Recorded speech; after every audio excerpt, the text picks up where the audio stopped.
So I'm Mark Develis. I'm a producer on Need for Speed. I was in charge of creating the HDE this year for Need for Speed Undercover. And one of the challenges this year was creating an action title that was very accessible with the physics. We wanted to create a whole bunch of crazy cool maneuvers that, with essentially a flick of the button or a flick of the stick, can place into the hands of the user, a very enjoyable, easy experience. So this year we started off with a simple burnout. So essentially you're just holding both the LT and RT triggers down, spooling up those tires, getting the smoke billowing out of the fenders there. And all I'm going to do here is just let go of the brakes, hold the throttle down, and bam, we're off. That essentially started, okay, that was pretty generic, where can we go from there? So we said, start with the 360, so you do the same thing, you release the brake and you hold the steering all the way to one way. That puts the car into a beautiful 360. The camera stays stationary. First time ever where you're able to see the full 360 of the car. You see all the realistic suspension movement as we're going over the curb as well. It looks really beautiful and cool. Physics is all doing it naturally. Nothing's being faked, phonied. We went basically from 40 attributes, say 6-7 years ago, to up to 400. Everything's based on curves, speed. We can tune essentially every parameter of the car. So then we got the brakes down. We went to the 360. So then we said, why can't we do a 180? So essentially, with a flick of the e-brake and a flick of the steering, we're into a 180. Let's leave the camera stationary there, and all we have to do now, the camera's perfect for reverse driving. Camera rotates around, and now we're reverse driving. So it's very touchy, as in real life. You have to be really sensitive for the stick. Little taps will do, but now we're actually driving in reverse, something we've never ever had before in any Need for Speed. And essentially, you get a totally different perspective. You're looking at the front of the car now.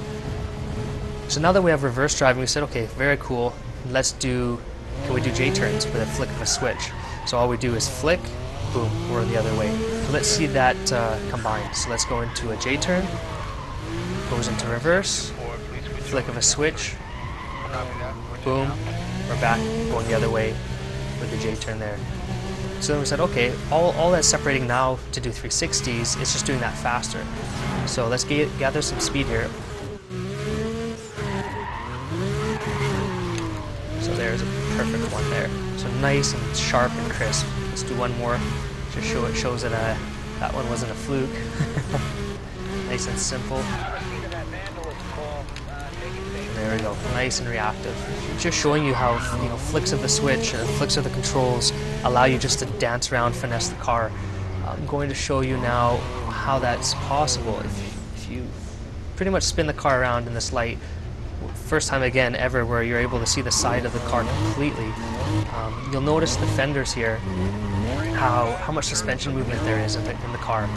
That's all happening naturally. That's all, we have progressive springs, we have digressive shocks, we have roll bars, and we have everything based on speed. So we are able to go and diagnose problems in the car all the way through the development of our titles, and essentially hand tune each and every single car perfectly. And each one of the cars feels different. That's the other thing. All-wheel drives feel different than front to rears as well. And within those categories, depending on weight, depending on wheelbase, depending on ride height, everything handles and has its own character. The other thing is drifting.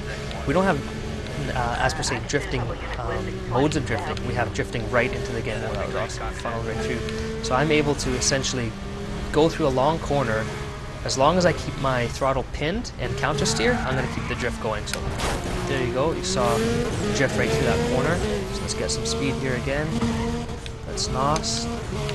Counter steer, and you see as soon as I counter steer, boom, the car comes right out of it. When you don't counter steer, you go in, boom, you're going to spin out the car.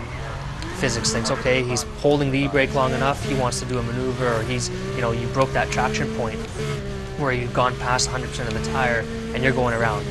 So some other inputs that we put in that are very cool this year to give the player more control is the double tap feature. It's whenever you're coming up to a roadblock or you want to change directions quickly, you'll notice all I'm going to do here is double tap the brakes here. I'm in 4th gear, double tap, and I go instantly into reverse. This car is stopped, and I'm spooled ready up to 50-60 miles per hour. That allows quick transitions, allows me to get away from cops, allows me to spin off cops, super simple. The other thing that we put in is we catered really to NOS. Not only does NOS, you know, blow by the opponents, we also made it so the NOS puts the power to the ground. As I'm going into the drift, I can hit the e-brake, NOS at the same time. You just saw I just did a nitro drift there. Style points popped up. So again, I'll show you, we're gonna drift, NOS at the same time, and I'm NOSing and counter steering at the same time to really keep the drift going. So timing is crucial, timing is key. Like I can't stress enough, nothing is faked. It has been my duty over the last 7-8 years, back when, since Hot Pursuit 2, we're developing Underground, to create a physics engine that was powerful. All that work is a culmination of what we made in Need for Speed Undercover.